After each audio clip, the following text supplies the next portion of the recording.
Le journal Bénédicte Kanda. Mardi 2 janvier 2024, Madame, Monsieur, bonjour et bienvenue dans ce journal de la mi-journée. Au sommaire, la fête du Nouvel An se poursuit dans les familles et quartiers. Hier, l'ambiance à la plage était celle des grands jours. Reportage à suivre dans ce journal. C'est la fête, c'est vrai, mais pas de consommation excessive. C'est le conseil d'un nutritionniste pour éviter des malaises. Le budget de cette année 2024 est à plus de 2000 milliards de francs CFA. La rubrique Mardi Économie relève dans ce journal les secteurs clés qui nécessitent plus de dépenses. Et sport football, l'Algérie prépare sa CAN à Lomé. Elle va jouer un match amical contre les éperviers locaux.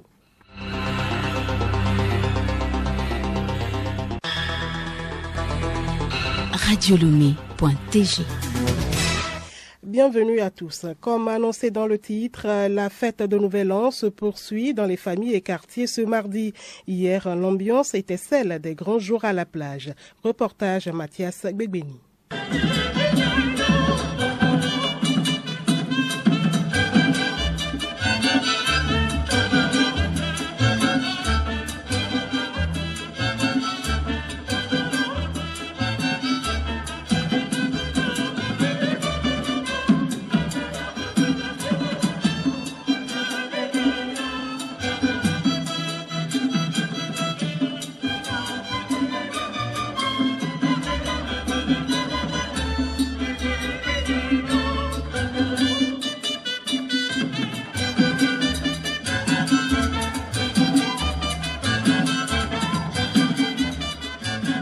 D'abord, dans les familles, c'était la joie de voir ce jour qui marque le début de l'année 2024.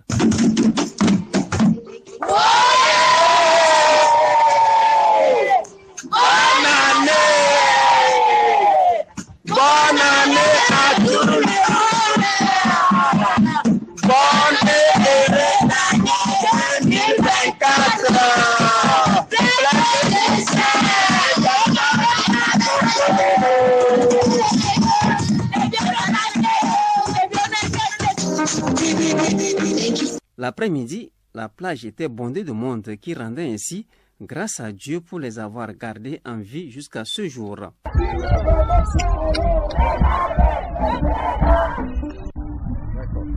Des vœux de fin de Nouvel An, n'est-ce pas?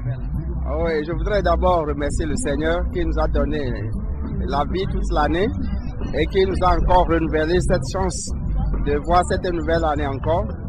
Je voudrais donc présenter mes vœux, les meilleurs à toute la nation togolaise, au chef de l'État notamment et à tous les ministres de son gouvernement, au haut cadre de l'administration togolaise, à tout le peuple togolais. Et je voudrais aussi penser particulièrement à ma femme et à mes enfants qui sont à Djagbé. Je pense à mes frères, à mes sœurs. Je pense également à mon père spirituel qui est mon pasteur. Je pense à mes frères de l'église, à mes soeurs de l'église.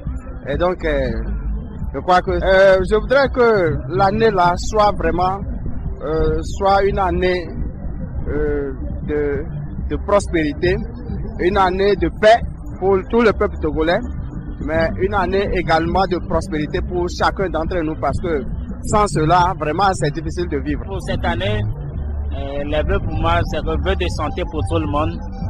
Vœu de santé surtout parce qu'avec la santé, on peut tout faire. Et de réussite, de succès.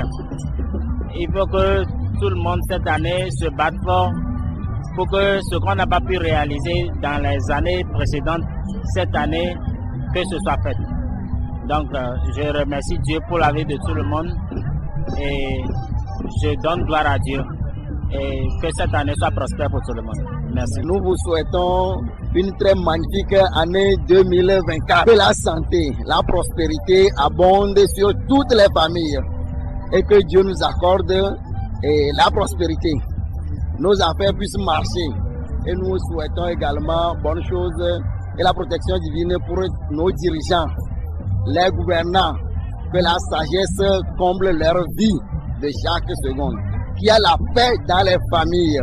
Merci, bonne fête et bien de choses encore à tout le monde.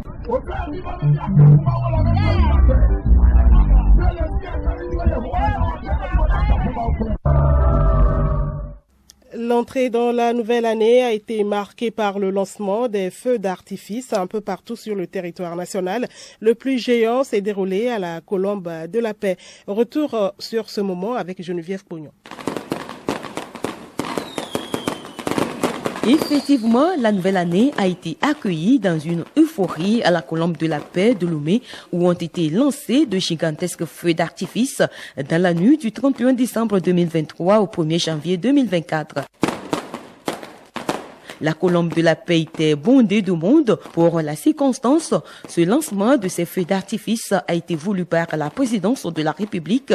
On notait la présence à cette manifestation plusieurs membres du gouvernement, parmi lesquels la ministre de la Communication et des médias porte-parole du gouvernement, Madame Yawa Kuigan, la secrétaire générale de la présidence de la République, Madame Sandra Ablamba Johnson. Cet événement vise à célébrer l'esprit festif de la nation et à rassembler les citoyens autour d'un moment inoubliable. L'ambiance était entretenue par des orchestres de la capitale.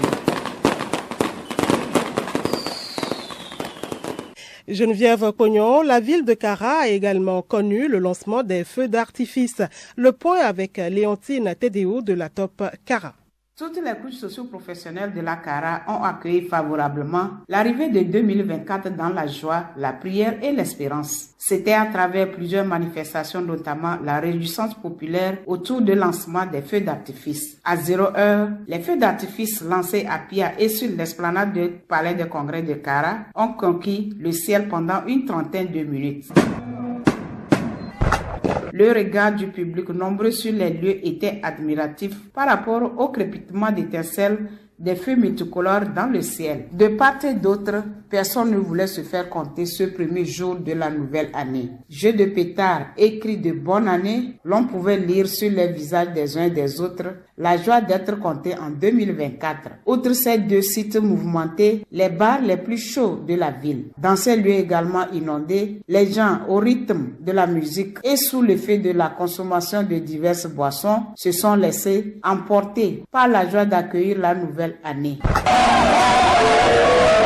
Sur les sites de lancement des feux d'artifice, l'on notait la présence de plusieurs autorités tout azimuts qui ont formulé les vœux de bonne et heureuse année à la population togolaise et en particulier celle de la Kara. De l'agence togolaise de presse Kara, Léontine Tedéo pour Radio Lomé. Et les festivités vont se poursuivre tout le long du mois de janvier. La consommation excessive de certains aliments peut causer des malaises. Katanga Mawabina, nutritionniste en hygiène alimentaire et management de la qualité, nous en parle.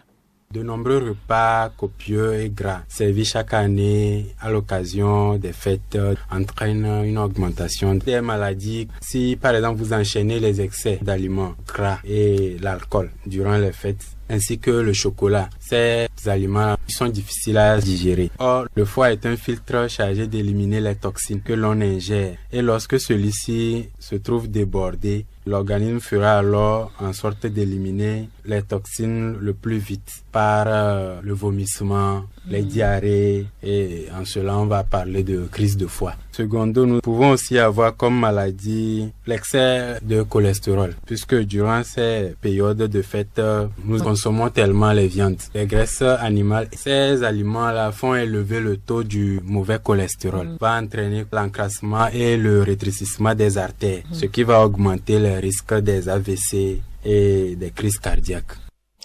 En tout cas, il est judicieux de se rendre à l'hôpital si le mal se complique.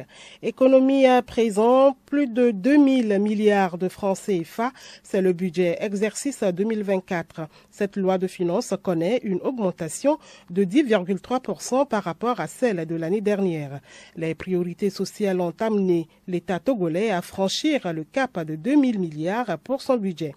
Les quelques secteurs clés qui prendront la part belle de ce budget à découvrir dans ce dossier de Léontine Atogima. Le secteur social. Il bénéficie d'une lourde enveloppe pour répondre aux exigences socio-économiques. Sani Yaya, ministre de l'économie et des finances. Un montant de 669,2 milliards de francs CFA sera consacré aux secteurs sociaux, soit 48% des crédits budgétaires alloués aux ministères et institutions. S'en suivent d'autres secteurs tels que l'agriculture pour sa résilience. Ce budget promeut également le développement soutenu des secteurs productifs, notamment l'agriculture, l'industrie, les transports, la logistique et les services de qualité. À ce titre, un montant de 419,9 milliards de francs CFA, soit 30,1% des allocations budgétaires est prévu dans ce cadre. La situation sécuritaire du pays constitue aussi une priorité non négligeable. Son enveloppe est revue à la hausse pour le renforcement des dispositifs sécuritaires, explique le ministre des Finances. Il prend surtout en compte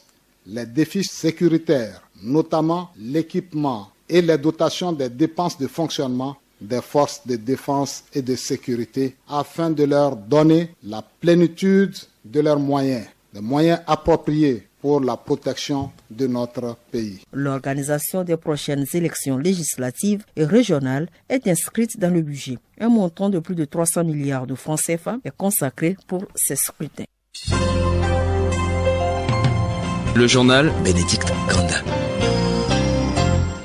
Actualité internationale au Tchad, l'ex-opposant Success Masra a été désigné Premier ministre du gouvernement de transition hier, selon un décret lu à la télévision nationale. Son futur gouvernement aura pour mission d'organiser les élections devant mettre un terme à la transition.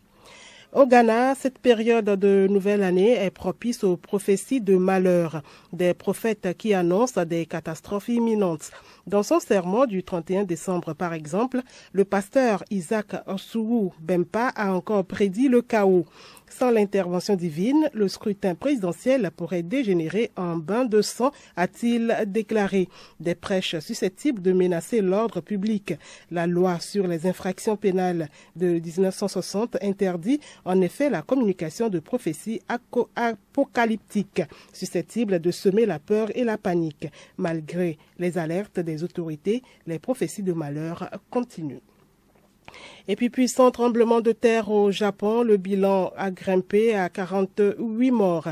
Des bâtiments, véhicules et des bateaux ont été endommagés.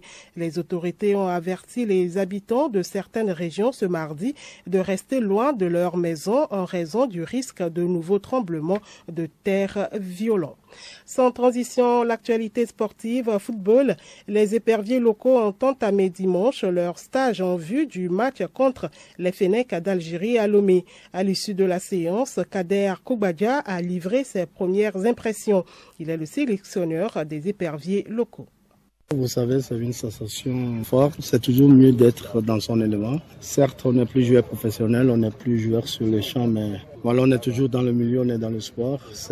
Transmettre, c'est quelque chose aussi différent d'être le premier acteur. Nous, on est dans la formation. L'entraîneur de l'équipe nationale a besoin des postes nécessaires. Il faut des remplaçants d'équivalence. On a essayé de mettre en place un peu jouer au poste, les déplacements sous forme de décraissage, vu que les garçons sont venus de loin. Ils ont fait un voyage. Bon, on a fait un peu de conservation, un peu de vivacité pour éveiller un peu les muscles. C'est un match qu'il faut jouer. Vaut mieux jouer avec une forte équipe. C'est là où tu vas voir tes lacunes. Là, tu vas voir ce qu'il faut travailler. C'est comme un diagnostic, on va dire. Il faut le faire des matchs comme ça. En plus, c'est une très belle opportunité. C'est un match efficace et efficient parce qu'en plus, ça coûte pas cher pour nous. Ils sont déjà sur place. Qui sait, ça peut ouvrir des portes à des jeunes aussi. C'est comme ça on apprend. Ils vont rentrer en famille, ils reviennent demain, matin et soir. On va s'entraîner. Même chose tous les jours. On va s'entraîner qu'une seule fois le matin à la veille du match. L'Algérie va se mesurer au Togo vendredi prochain à partir de 20h au stade de Kégué à Lomé avant de voyager en Côte d'Ivoire pour la CAN qui débute le 13 janvier prochain. Et pour terminer, l'information insolite, s'il arrive que des passagers vivent des expériences insolites ou effrayantes, voire décèdent lors de vols, c'est généralement au sein de la cabine de l'appareil. Pourtant, il arrive que certaines personnes voyagent clandestinement dans les trains d'atterrissage. Eh bien, c'est ce qu'il s'est passé jeudi dernier en France. Un homme âgé d'une vingtaine d'années a été découvert vivant dans le train d'atterrissage d'un avion en provenance d'Algérie. La victime en hypothermie sévère a été prise en charge par les secours de l'aéroport de Paris-Orly. Un cas exceptionnel puisqu'il aurait pu mourir. Il a voyagé à des températures négatives, le train d'atterrissage n'étant ni chauffé ni pressurisé.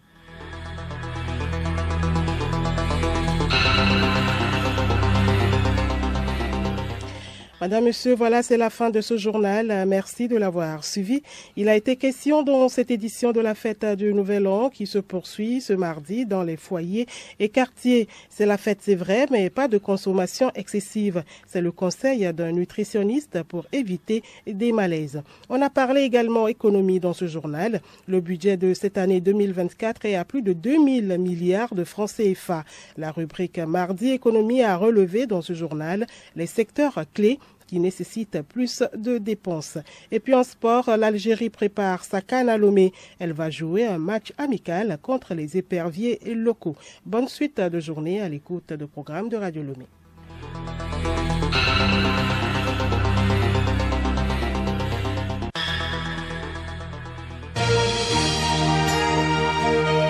Radio Lomé, boîte postale 434, email radiolomé@radiolomé.tg. radiolomé.tg